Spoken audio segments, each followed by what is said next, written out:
When one reads the Bible chronologically, the history of Israel with the judges, the kings, and the people, sorrowfully our ancestors has always been an adulterous nation before the Creator. The Creator had always sent prophets to get Israel back to his Torah, and those who obeyed the warning of the prophets, blessings came, and those who did not obey the warning of the prophet would prophesy curses that will come. Most of the time when the prophet says the curses, the people will have him killed, when in reality, the prophet was just repeating the curses already written in the Creator's Torah.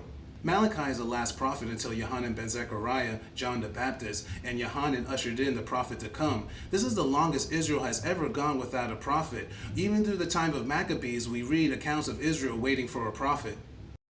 1 Maccabees, chapter 4. So they tore down the altar, and stored the stones in a convenient place on the temple hill, until a prophet should come to tell what to do with them. 1 Maccabees, chapter 9. Maccabees chose the godless and put them in charge of the country. They made inquiry and searched for the friends of Judas, and brought them to Maccabees, who took vengeance on them and made sport of them. So there was great distress in Israel, such as had not been seen since the time that prophets ceased to appear among them. 1 Maccabees chapter 14.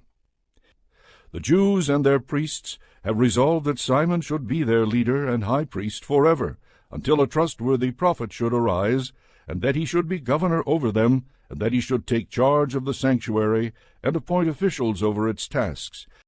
There's an ancient scroll called the Chronicles of the Pharisees. This scroll is a continuation of the Chronicles of the Kings of Israel, but this scroll contains a synopsis of the reigns of the Pharisees. This scroll has been a rabbinic secret since the Mishnah was written, and they will not even let other rabbis read this scroll. A rumor said a wealthy man had offered up to $10 million for the scroll, and was still denied. So when I was in Israel during Sukkot, I tried to get a copy of the scroll. Worst thing could happen, they could tell me no. I walked in and asked the rabbi, may I have a copy of the English Chronicles of the Pharisees? They looked at me and they started to laugh. What a silly Negro.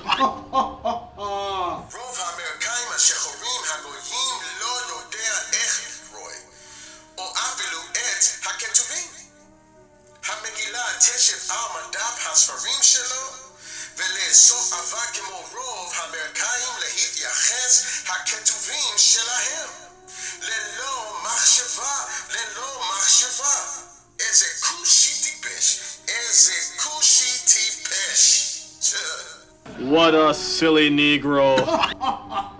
I was in and out within 2 minutes, but what really had me puzzled was the rabbis was black.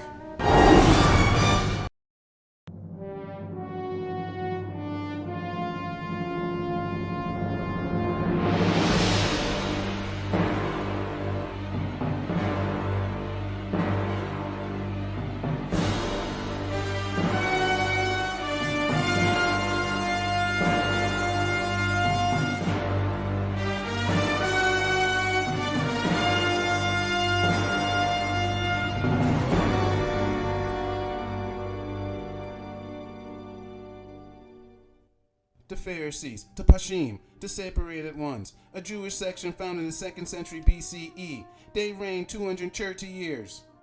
They did what was evil in the sight of Jah. They had abandoned the Creator, the God of their ancestors, and led all Israel to sin.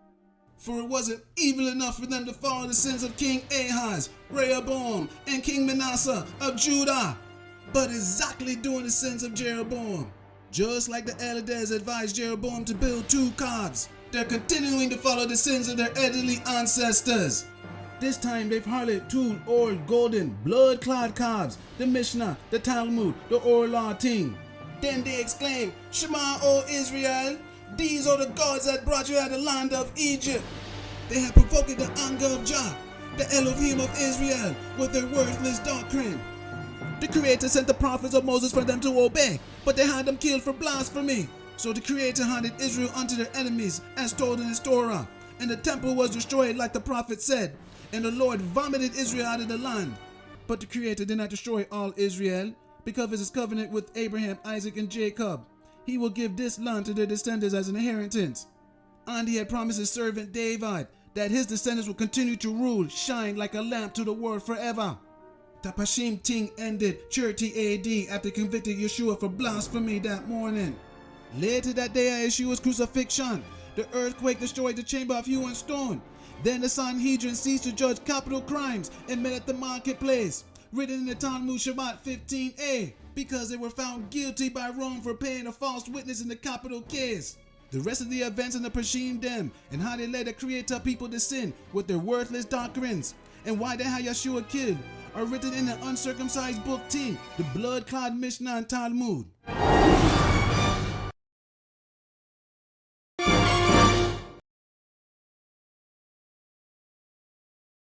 With no king and no prophet, the Pharisees took it upon themselves to get Israel back on track. They deceived Israel by saying they're upholding under Moses' authority, and in the book of the chapter of the fathers it is said, Moses received the Torah from Sinai, then transmitted to Joshua, then to the elders, and then to the prophets, and then to them, the great assembly, or like the ancient text says, the adversary's great synagogue.